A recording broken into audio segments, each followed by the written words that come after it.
Hi everyone, నా story కనుక మీకు నచ్చినట్టయితే తప్పకుండా వీడియోని లైక్ చేసి ఇలాంటి మరికొన్ని కథల కోసం మా ఛానల్ని సబ్స్క్రైబ్ చేసుకోండి. ఇక లేట్ చేయకుండా కథలోకి వెళ్దాం. ఎపిసోడ్ 1, రంగుల నరకం. గుమ్మం బయట నుంచి చూస్తే అదో ఇంద్రభవనం. ఊరి చివర ఎత్తైన ప్రహరీ గోడల మధ్య రంగులు దిద్దుకున్న మహలది. చూసేవాళ్ళకి స్వర్గంలా కనిపించే ఆ భవనం లోపల ఉన్నవాళ్ళకి మాత్రం బయటపడలేని నరకం లాంటిది. ఆ బంగ్లా పేరు మయూరి విల్లా. కానీ అక్కడ నెమళ్ళు నాట్యం చేయవు.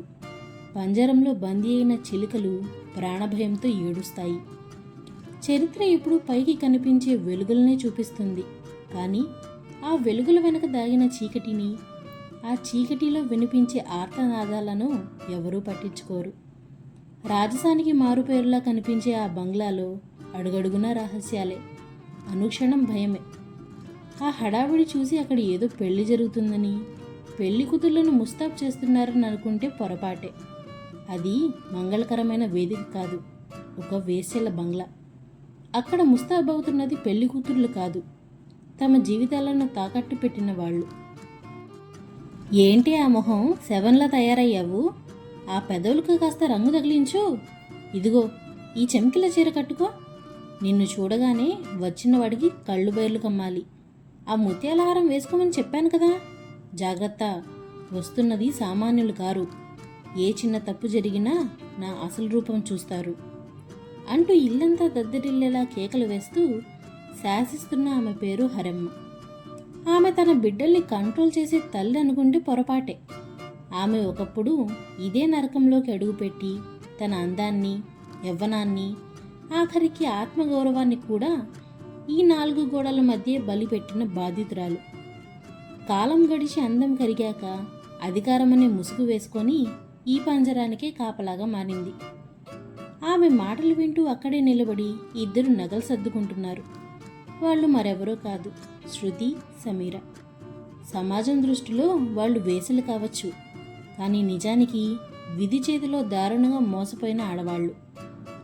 ఏంటి సమీరా, హరెమ్మ గారు ఈరోజు మరీ ఇంత కంగారు పడుతున్నారు? పెళ్లి కొడుకులు అంటుంది కానీ వచ్చేది కస్టమర్లే కదా. ఈసారి వచ్చే వాళ్ళల్లో ఆ ముసలి సేట్గాడు నాకు కావాలి. వాడికి నేను నచ్చితే డబ్బులు కుప్పలు పోస్తాడు. వాడిని నేనే బుట్టలో వేసుకుంటాను అని ముక్కు పొడక సరిచేసుకుంటూ అంది శృతి. దాంతో సమీర నిట్టూర్చుతూ, నీకెప్పుడూ నగలేనా?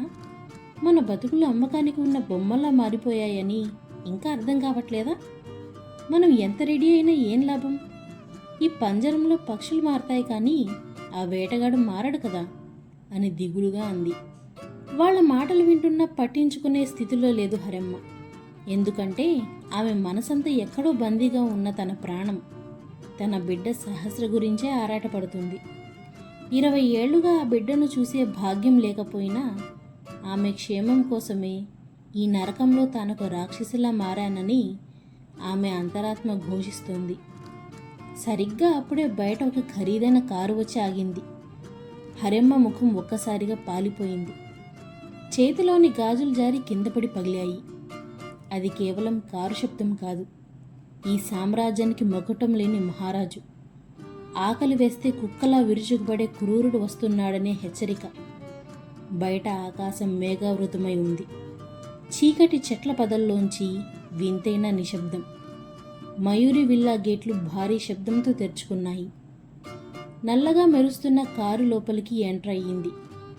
టైర్ల కింద నలుగుతున్న కంకర రాళ్ల శబ్దం హరెమ్మ గుండె చెప్పుడును మరింత పెంచుతుంది. డ్రైవర్ తలుపు తీయగానే మెరుస్తున్న నల్లని బూట్లు నేల మీద పడ్డాయి. అతనే భైరవ. లోకానికి పెద్ద బిజినెస్ మ్యాన్, కానీ లోపల మాత్రం కుళ్ళిపోయిన మనస్తత్వం ఉన్న ఒక మృగం. అందమైన అమ్మాయి కనిపిస్తే చాలు మాయ మాటలతో వల విసురుతాడు. ఒకసారి వాళ్ళు తన గుప్పెట్లోకి వచ్చాక ఆ పక్షికి ఈ పంజరం తప్ప బయట ప్రపంచం అనేదే ఉండదు. నోట్లో సిగార్, కళ్ళల్లో క్రూరత్వంతో భైరవ అడుగు ముందుకు వేస్తుంటే అక్కడి గాలి కూడా భయంతో స్తంభించిపోయింది. హరెమ్మ వణుకుతూ ఎదురెళ్ళి, రండి రండి భైరవ్ గారు అని కంగారు పడింది. నడుస్తున్న భైరవ ఒక్కసారిగా ఆగి సిగార్ పొగను హరెమ్మ ముఖం మీద వదిలి, ఏంటి హరెమ్మ, ఈరోజు మహల్లో హడావిడి మామూలుగా లేదే. కొత్త కస్టమర్లు వస్తున్నారని తెలిసింది. బిజినెస్ బాగానే సాగుతున్నట్టుందే అన్నాడు. అంతా నీ దయ భైరవ. నువ్వు పంపిన చీరలు నగలతో ఆ అమ్మాయిలను పెళ్లి కూతుర్లా ముస్తాబు చేశాను అని తల పంచుకుంది హరెమ్మ.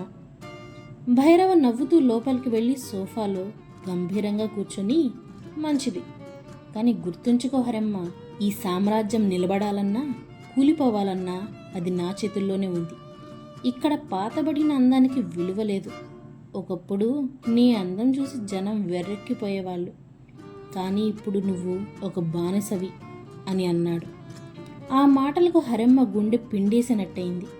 నెమ్మదిగా అతని దగ్గరికి వెళ్ళి, భైరవ, 20 ఏళ్ళు దాటిపోయింది. నువ్వు చెప్పిన ప్రతి పాపాన్ని నా చేతులతో చేశాను. కానీ నా బిడ్డ సహస్ర ఎక్కడా?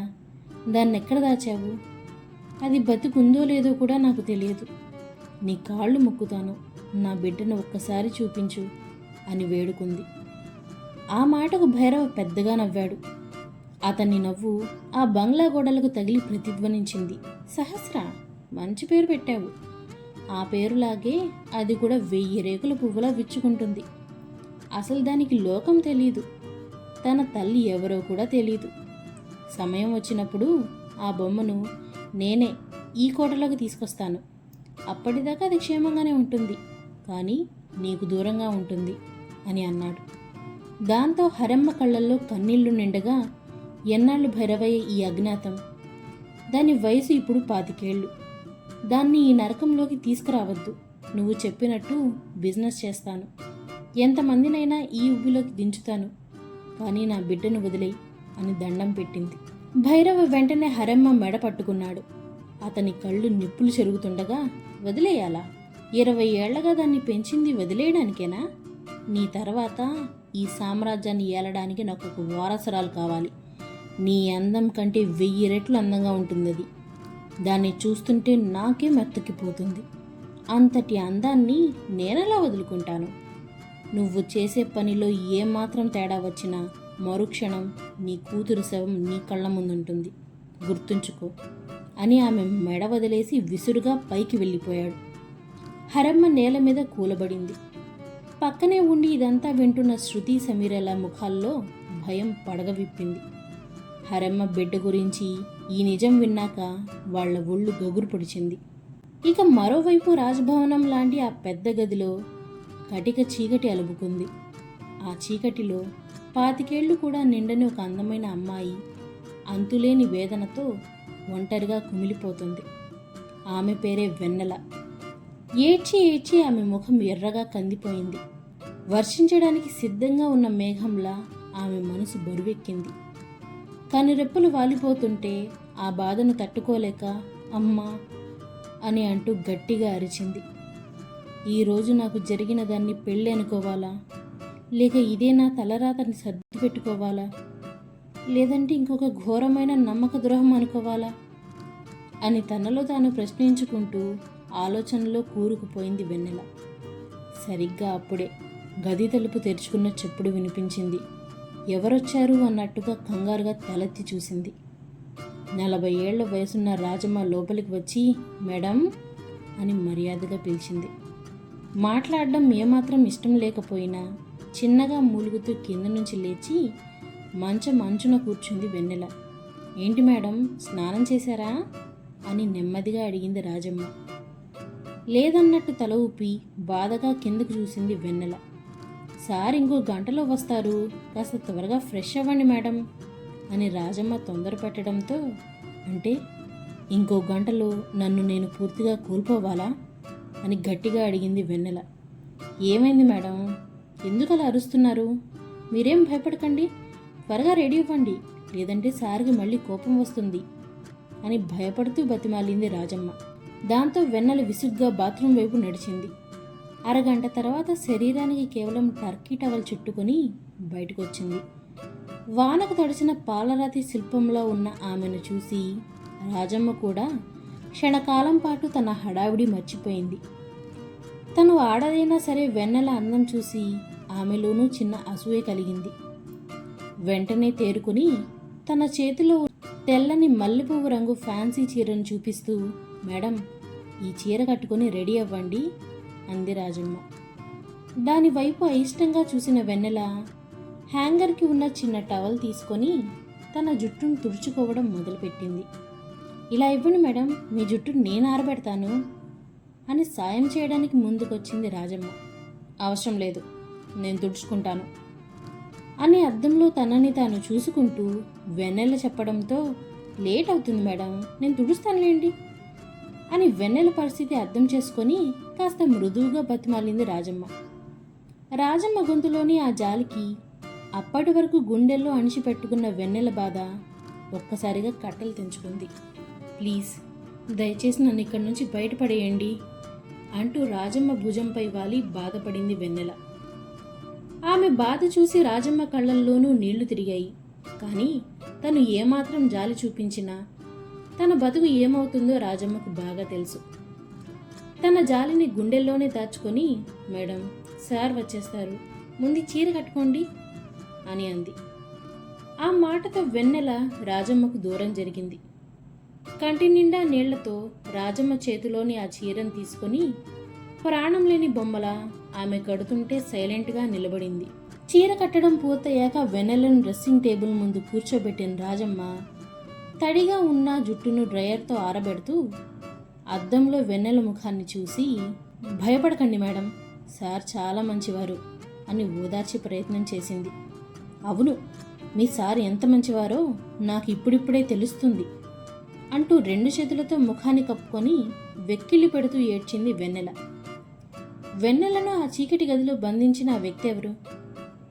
ఇంకో గంటలో వస్తాడన్న ఆ వ్యక్తి వచ్చాక వెన్నెల పరిస్థితి ఏమవుతుంది? ఆ నరకం నుంచి ఆమెను ఎవరైనా కాపాడతారా? అసలు ఏం జరుగుతుందో తెలుసుకోవాలంటే నెక్స్ట్ ఎపిసోడ్ కోసం ఎదురు చూడండి.